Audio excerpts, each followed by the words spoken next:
So thank you for the presentation. As she said, I'm going to present part of my PhD. So the presentation is named Unlocking the Past Using Deuterium as How Windows into Local Paleoecosystems. So I wanted to start just telling you what is deuterium. So basically it's a stable isotope of hydrogen. That means that it has the same qualities of other atoms of hydrogen. And the main difference is that it has a different composition, and you can find it differently in different positions in nature. And it's really interesting because it is found in this molecule that you have on the right, which is the water molecule. But the important part, what can it tell us? Well, in modern studies, it has been linked to geographical location.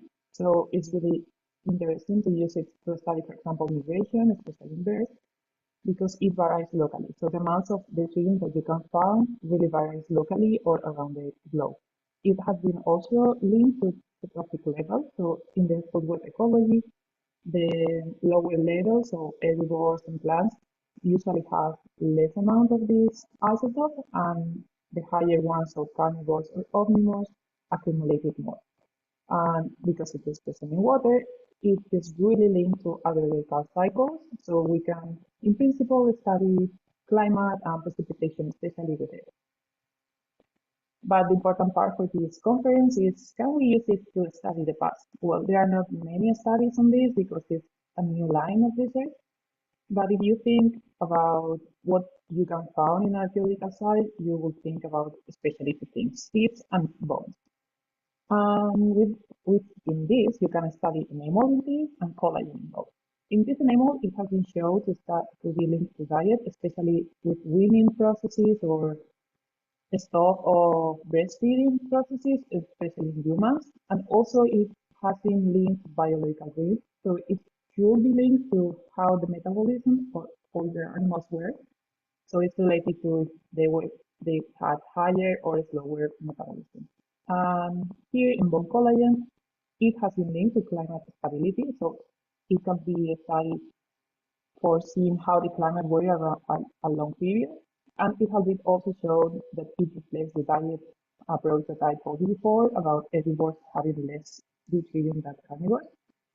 But for me, the important part here is that if you think in archaeological sites, you will think that which of these two samples you find more, and that's bone. So I wanted to focus on collagen because it's what we have most. So what is my goal? My goal is to study climate variability through precipitation using this article for it. So as I told you, it's really related to water cycles. So I wanted to understand how the deuterium in the water is going to part form of animal tissues. So then how deuterium in water will transform into deuterium in collagen to then go to the other way. So study how the deuterium in collagen can show me what precipitation we can find when the animal was living. So yeah, to simplify it, we want to study how the water cycle is reflected on bone collagen values. For that, my experimental setup, I focus on Cantabria region, which is in the northern Spain. So I'm studying the five most important basins, or basins of there. And I was taking samples of water deuterium and animal deuterium, so the bone collagen of those. This I'm doing it with modern samples, obviously. I'm not sacrificing any animal, so I just get what the region gave to me. And I'm also taking measures that climate variables, like for example precipitation, but I'm not really taking them. The government or the national values that are available for everyone are the ones that I'm using. And in the meantime, I'm studying also archaeological samples to get all that deuterium values to get to the relationship about water cycle that I told you about. So as I told you, this is a new line of research. So what challenges come with us?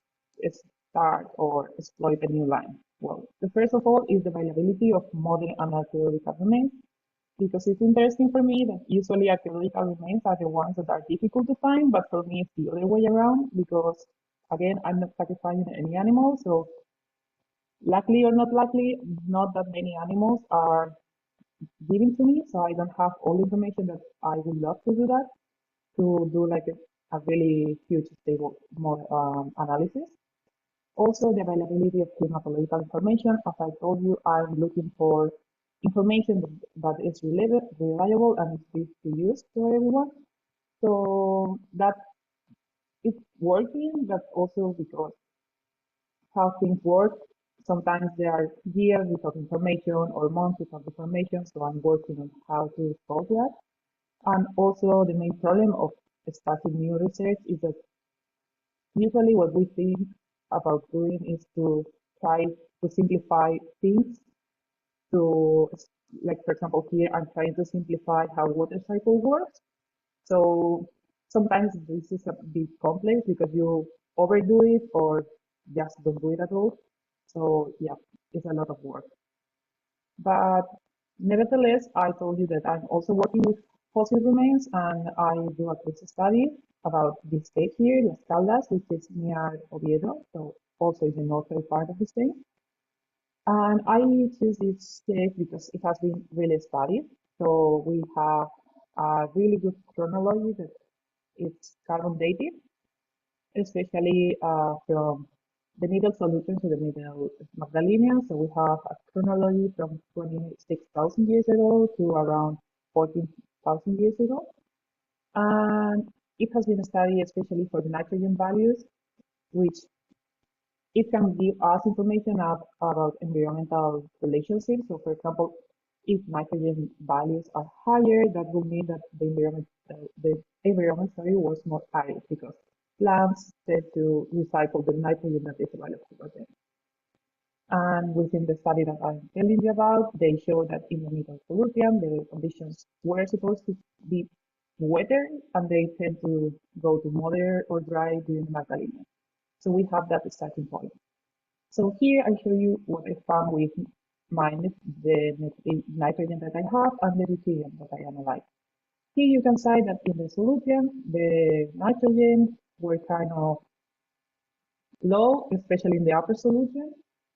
And then I found in the hydrogen, sorry, in the deuterium, that it was high. So in principle, the idea was working because they are supposed to have like the opposite relationship. So if nitrogen is low, the precipitation is going to be upper, which is what I can find here.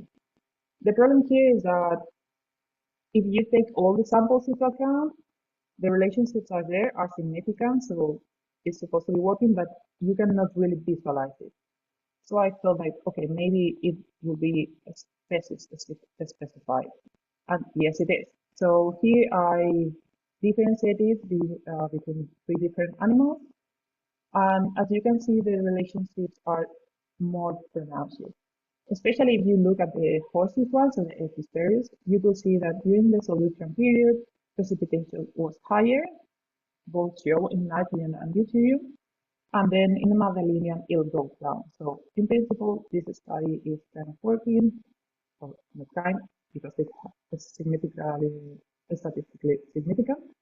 So the deuterium could be a good way to study precipitation in that part. So just the conclusions, deuterium seems to be species specific, which for me, it could reflect also how different animals adapt and how they occupy different habitats. And the important part here is that my results support previous results a las Caldas and show that in the upper solution, there were wetter conditions and then go to moderate or dry during Magdalena. But in general, I would say that we can agree that starting new lines of research is difficult and we have a lot of challenges, but it's also really exciting. And that Deuterium is showing promises opposed to these kind of studies or in the field of climate studies. So thank you very much for your attention, also for all my colleagues and here persons that are helping me. Okay.